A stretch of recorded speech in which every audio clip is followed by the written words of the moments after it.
জাদুটোনা কিভাবে নষ্ট করবেন। অনেক সময় আমাদেরকে ব্ল্যাক ম্যাজিক করা হয়, জাদুটোনা করা হয়। আপনি আপনার উপরে কেউ তাবিজ করেছে কিনা, কিভাবে আপনি জাদুটোনা নষ্ট করবেন, কারো কাছে যেতে হবে না, আপনি ঘরে বসেই নিজে নিজে এই জাদুটে নষ্ট করতে পারবেন। বিশেষ করে আমাদেরকে সতর্ক থাকতে হবে। অনেক সময় আমরা বিভিন্ন মানুষের কাছে যাই এবং আমরা সেখানে গিয়ে বলি আমাকে একটু হাজিরা করে দেখেন যে আমার ভিতরে কোনো জিন আছে কিনা। তারা তো ঠিকই, যদি জিন নাও থাকে আপনার উপরে জিন একটা চালান করে দিবে, এরপরে আপনার কাছ থেকে বারবার এই জিনের মাধ্যমে ডিস্টার্ব করিয়ে আপনার কাছ থেকে টাকা খাবে। এজন্য আপনি কারো কাছে যাবেন না, নিজে ঘরে বসেই আপনি আপনার জাদুটোনা দূর করতে পারবেন, জাদুটাকে নষ্ট করে দিতে পারবেন।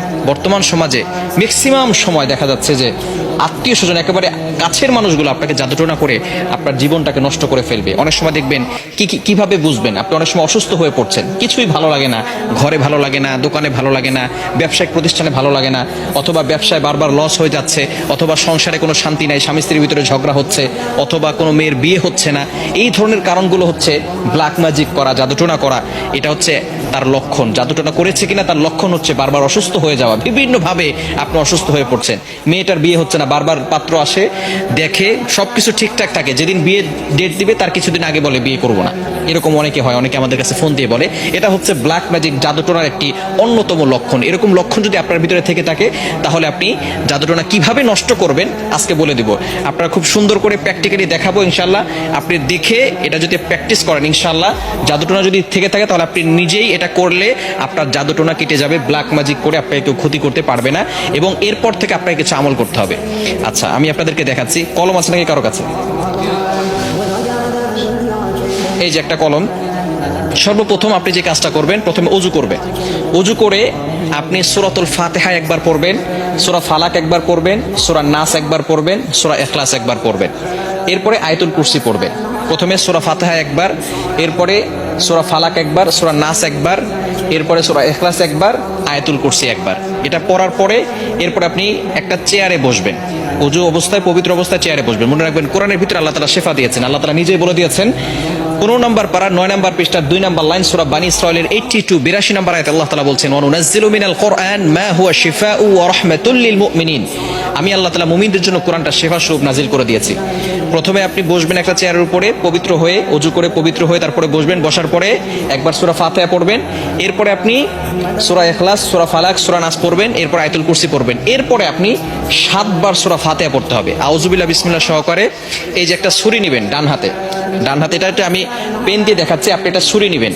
ডান হাতে একটা ছুরি নিয়ে আপনি মাথার উপরে রাখবেন, এভাবে রেখে আউযুবিল্লাহ বিসমিল্লাহ সহকারে সূরা ফাতিহা পড়বেন। পড়ে আপনি ছুরিতে ফু দিবেন। ছুরিতে ফু দেওয়ার পরে এরপরে ছুরিটা শরীরের সাথে টাচ করবেন না। টাচ না করে আপনি একেবারে সোজা কপাল থেকে নাক বরাবর, বুক বরাবর 2 পায়ের মাঝখানে রাখবেন। আপনি বসে আছেন, বসে থাকার পরে আপনি একটা ছুরি হাতে নেবেন। প্রথমে পবিত্র হলেন, সূরা ফাতিহা পড়লেন, ইখলাস পড়লেন, ফালাক পড়লেন, নাস পড়লেন, আয়াতুল কুরসি পড়লেন। এরপরে ছুরিটাকে আউযুবিল্লাহ বিসমিল্লাহ সহকারে সূরা ফাতিহা পড়ে ছুরিতে ফু দিবেন। ফু দিয়ে এরপরে ছুরিটা এভাবে নেবেন, সোজা, টাচ করবেন না, শরীরের সাথে টাচ না করে সোজা আপনি নিজে 2 পায়ের মাঝখানে রাখবেন। বুঝা গেছে? এভাবে একবার করলেন। আবারও আউযুবিল্লাহ বিসমিল্লাহ সহকারে সূরা ফাতিহা পড়বেন, শুধু সূরা ফাতিহা পড়ে ছুরিতে ফু দিবেন। ফু দিয়ে আপনি এটাকে সোজা নিয়ে যাবেন ইনশাআল্লাহ। এভাবে 7 বার করলে যদি কেউ আপনাকে ব্ল্যাক ম্যাজিক করে, জাদুটোনা করে, সেহের করে, তাহলে আপনার সেটা কেটে যাবে, আর কোনো সমস্যা হবে না। এরপর থেকে আপনাকে যাতে করে আর কেউ জাদু করতে না পারে, মাস্ট বি আপনাকে 5 ওয়াক্ত নামাজ পড়তে হবে। এবং কেউ যাতে করে জাদু করে, তাবিজ করে আপনাকে কোনো ক্ষতি করতে না পারে, 5 ওয়াক্ত নামাজ পড়ে আয়াতুল কুরসি, 4 কুল, সূরা বাকারা শেষ 2 আয়াত এগুলো পড়ে বুকে ফু দিবেন এবং হাতে ফু দিয়ে পুরো শরীরকে মাসাজ করে দিবেন। ইনশাআল্লাহ আপনার শরীর বন্ধ থাকবে এবং রাতের বেলা ঘুমানোর সময় ওযু করে ঘুমাবেন, এই আমল করে শরীর বন্ধ করে ঘুমাবেন। ইনশাআল্লাহ দুনিয়ার কোনো শক্তি আপনাকে কোনো ক্ষতি করতে পারবে না। আল্লাহ তাআলা আপনাকে প্রটেক্ট করবেন, আল্লাহ তাআলা আপনাকে হেফাজত করবেন। দুনিয়ার দুষ্ট জিন বলেন, মানুষ শয়তান বলেন, জিন শয়তান বলেন, সকল ধরনের দুষ্টমি থেকে এবং দুষ্ট জিন থেকে আল্লাহ তাআলা আপনাকে হেফাজত করবেন। আল্লাহ তাআলা আমাদের সকলকে এটা সুন্দরভাবে বুঝে আমল করার তৌফিক দান করেন।